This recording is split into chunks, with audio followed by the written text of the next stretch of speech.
नमस्कार, मैं हूं आपके साथ नैन्सी वाजपेयी और आप देख रहे हैं एबीपी गंगा। केवल 10 बीघा जमीन का झगड़ा, 6 लोगों की लाशें बिछा दी। जमीन विवाद में 6 लोगों की हत्या की ये कहानी आपका सीना चीर देगी।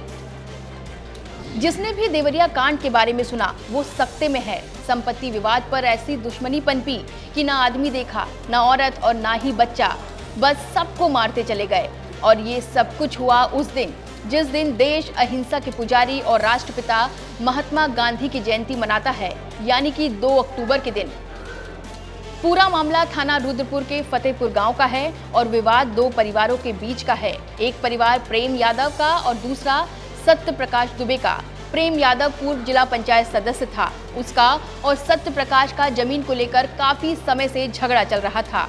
2 अक्टूबर दिन सोमवार घटना के वक्त सत्य प्रकाश दुबे के घर में जो भी मिला गुस्साई भीड़ उसे मारती चली गई। सत्य प्रकाश, उसकी पत्नी, 2 बेटी और 1 बेटे की हत्या कर दी। वहीं एक मासूम अस्पताल में जिंदगी और मौत की जंग लड़ रहा है। जरा सोचिए, परिवार के सबसे छोटे बेटे को भी मार दिया गया। उसका नाम गांधी था। उसका 2 अक्टूबर को जन्मदिन मनाया जाता था, लेकिन 2 अक्टूबर को ही उसे मौत के घाट उतार दिया गया। यानी 2 अक्टूबर को गांधी की हत्या कर दी गई।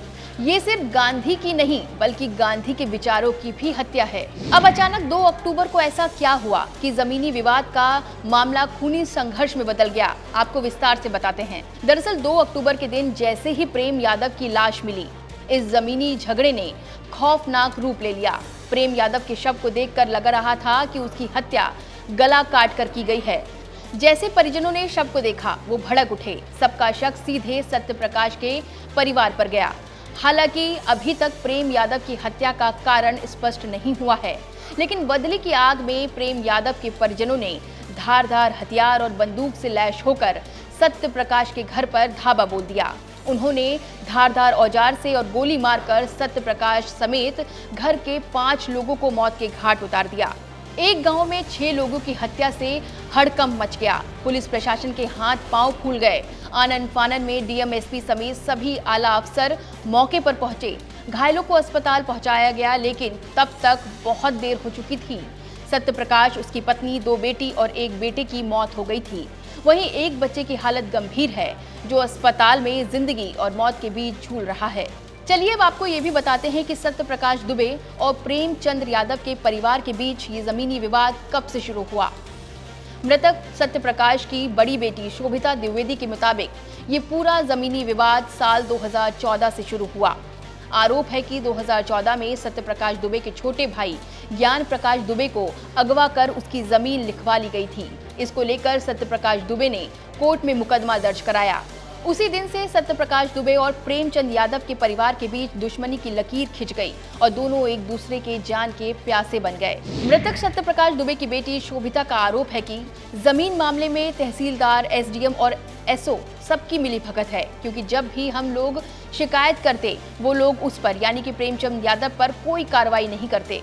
उन्होंने कहा कि सीएम पोर्टल पर तो ना जाने कितनी बार शिकायत की, चेक किया जाए तो 1000 बार से भी ज्यादा की एप्लीकेशन पड़ी होंगी। आए दिन धमकी देने की, टॉर्चर करने की जिला प्रशासन से भी कई बार शिकायत की गई थी।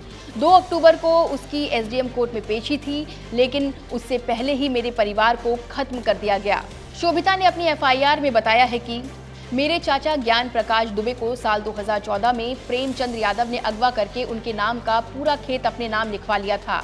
जब इसकी जानकारी मेरे पापा को हुई तब उन्होंने कोर्ट में मुकदमा दर्ज कराया, जो अभी चल रहा है। इसकी अगली तारीख 4/10/2023 को है। उसी रंजिश को लेकर जान से मारने की नीयत से 2 अक्टूबर को सुबह 7:30 बजे प्रेमचंद अपने परिवार के सदस्य और अन्य करीब 50 लोगों के साथ बंदूक, लाठी डंडा और अन्य असहला लेकर गाली देते हुए घर के अंदर चढ़ गया। बहरहाल देवरिया कांड ने यूपी की सियासत में उबाल ला दिया है।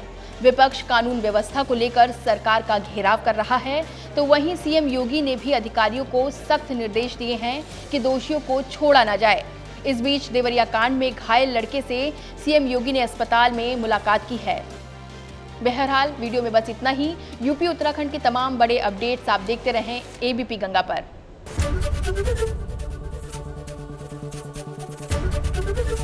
एबीपी गंगा, खबर आपकी, जुबान आपकी।